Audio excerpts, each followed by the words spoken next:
Well, I don't think you guys expected the next episode to not be on NR 2003, as right now I'm basically going to announce it. Sadly, the series will no longer be on NR 2003. It's basically just now going to be, what I think will happen through 2025, and it'll just make things go by better and faster, I think. And, let's get ahead and let's cover the second half of the 2004 season, as the first half was covered almost a month ago. Of course, one of the biggest stories would be IndyCar driver, Champ Car driver, Sam Hornish Jr. moving to the number one car for 2004, and he would actually get 3 wins in the 2004 season. The first of them actually coming at the Brickyard 400. He would win again at Richmond, and then he would win his final race of the season at Texas, tying Dale Jr.'s rookie wins, his teammates' rookie wins, by the way. Also, some other really big upset, and probably the biggest upset of the season, would be Scott Riggs shockingly winning the second California race, the race before the Darlington race. Jimmy Johnson would win the Southern 500 like he did in real life. Also, Dale Jr. runs better in the final 10 race stretch. Of course, he still does win at Talladega, and he doesn't say shit on live TV, which saves him from a 15 points penalty. And he also does win Phoenix, the second to last race of the season. And with Dale Jr. winning at Phoenix, that would lock up the 2004 NASCAR Nextel Cup Series championship for him.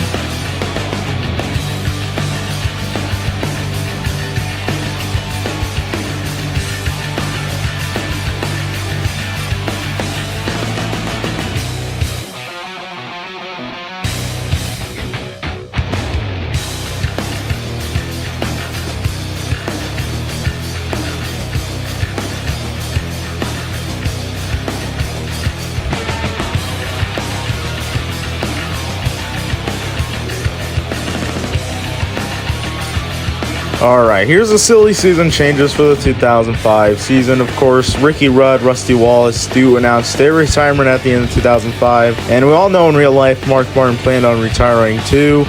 But in this universe, he actually goes through with it, and Mark Martin will not race past 2005, as he will go to the Craftsman Truck Series full-time in 2006. Just skip ahead to the 2006 season if you want to see who's replacing Wallace, Rudd, and Martin. Also, Kevin Harvick does move to the 3-car, as that was pretty much announced at Dale Earnhardt's retirement announcement. Also, Kyle Busch still does move to the 5-car for this season. Kasey Kahne does become a Rookie of the Year contender a year later by driving the number 9 car.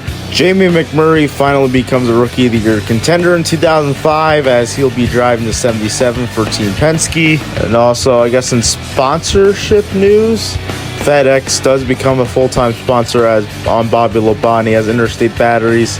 Pretty much leaves Joe Gibbs Racing. Jeremy Mayfield goes to the 43 car this season just because why not?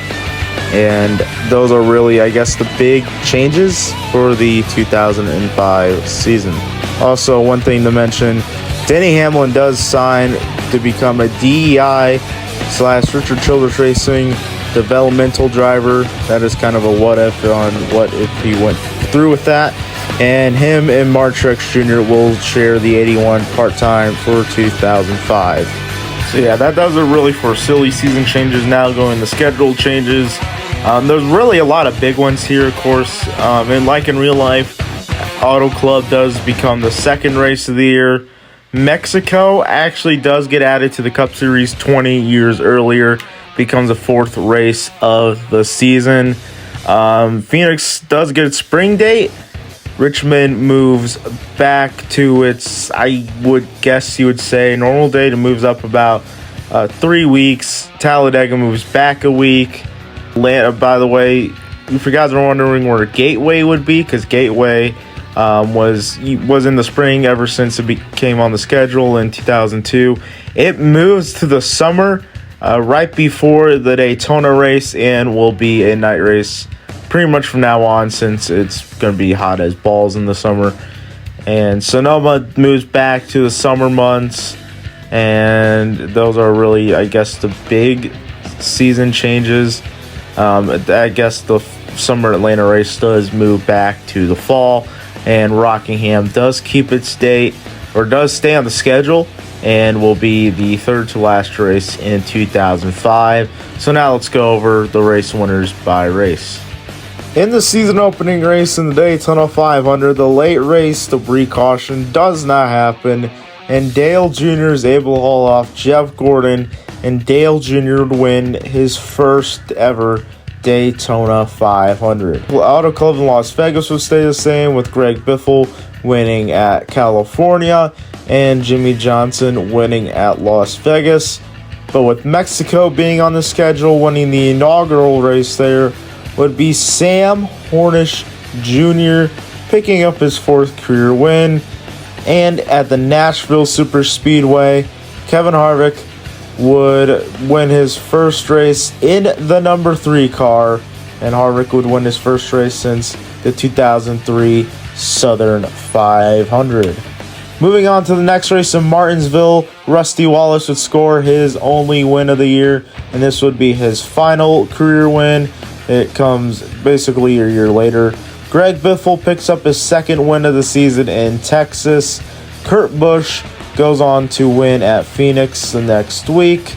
And it would be rookie Casey Kane the next week, scoring his first career win at Richmond, so far becoming the only Rookie of the Year driver to win in the 2005 season. Then the next race at Talladega would be Jeff Gordon winning his first race in the number 24 car, his first race of the season.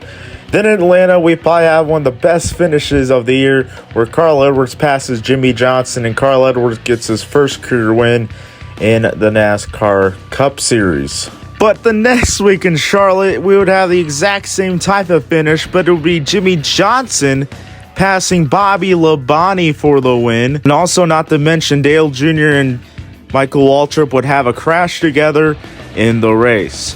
After this, Dale Earnhardt was pretty much mad at Michael Waltrip and actually fired him mid-season, thus putting Martin Truex Jr. in the number 15 for the rest of the season, as Denny Hamlin now would be the only driver of the 81 car part-time, and Michael Waltrip went over to the number 55 for Bill Davis Racing for the rest of the 2005 season.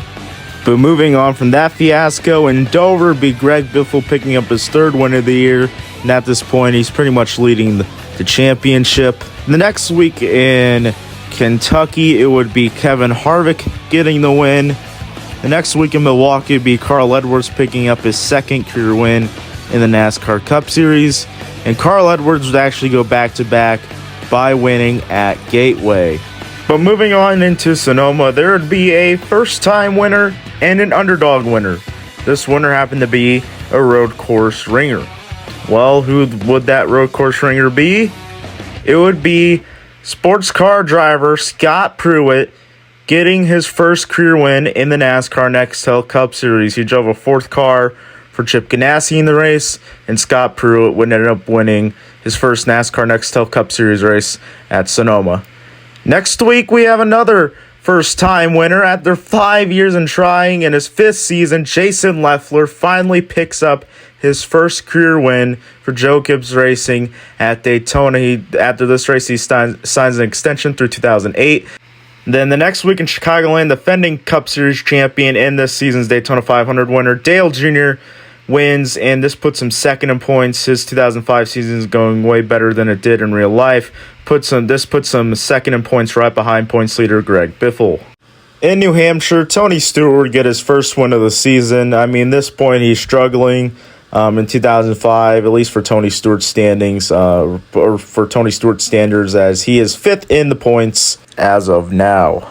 The next weekend in Pocono would be Carl Edwards picking up win number 4 on 2005. He's starting to rival Ryan Newman's 2002 rookie season, when Ryan Newman won the championship as a rookie. So Carl Edwards really is going to have to win the championship if he really wants to get up to par with Ryan Newman's rookie season. Then we go into the next weekend at Indy, where it would be Sam Hornish Jr. winning his second straight Brickyard 400. I mean, no shock that he's good here because, well, of his IndyCar background.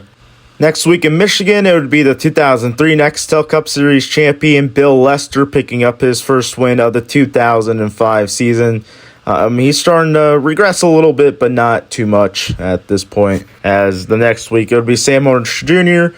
winning on the road course in Watkins Glen. And then Kevin Harvick would get his third win of the season the next week in Bristol. But going into California, a star would be born. And that star would, of course, be Kyle Busch, as Kyle Busch scored his first win of his elusive NASCAR Cup Series career up to this point, as he wins it at Auto Club. In Darlington for the Southern 500, yes, it doesn't move from Labor Day weekend after 2003 like it did in real life because this universe is better. Anyway, it'll be points leader Greg Biffle winning the Southern 500. And then going on into Richmond. Looks like Richmond only has one date in this universe, as NASCAR, I guess, has an off week. And during that off week, Tuesday, September 13th, a very important day in history would happen, or an event in history. It would be my birth. Yeah, I was born. Yeah, so yeah, you can suck on that. Anywho, moving on to New Hampshire. By the way, the chase is not a thing in this universe. Kurt Busch would win. Going into the next race in Dover, being exciting finishes between Hendrick teammates, as Jimmy Johnson would get it over his rookie teammate Kyle Busch.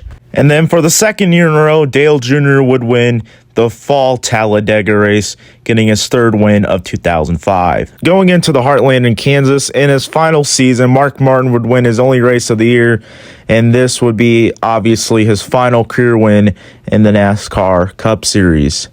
Going into Charlotte, then, it would be Jason Leffler picking up his second career win in an absolutely a shocker of a race. At this point, Jason Leffler is starting to, get his career taken off. I mean, after 5 years, but hey, at least it's starting to take off.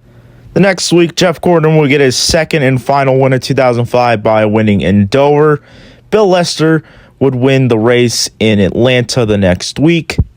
And how about this? 5 wins for the rookie Carl Edwards, as Carl Edwards would win the Texas Dickies 500. Casey Kane would win at Rockingham, as obviously from earlier I said Rockingham is still on the schedule. Winning the second to last race of the year would be Kyle Busch, getting his second win on 2005. And by the way, obviously at this point, Carl Edwards has locked up the Rookie of the Year. And Greg Biffle would win the season finale, and this would make Greg Biffle the 2005 NASCAR Nextel Cup Series champion. Now, let's go into the 2006 season.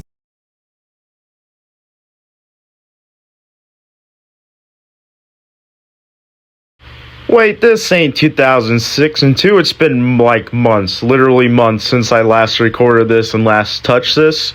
It's been like since the summer, since the last time I touched this recording. And well, 2006 will be coming in January of 2026, obviously to kind of commemorate 20 years since 2006, obviously. I don't know when in January, but it will be the full season, and it will be in NR 2003.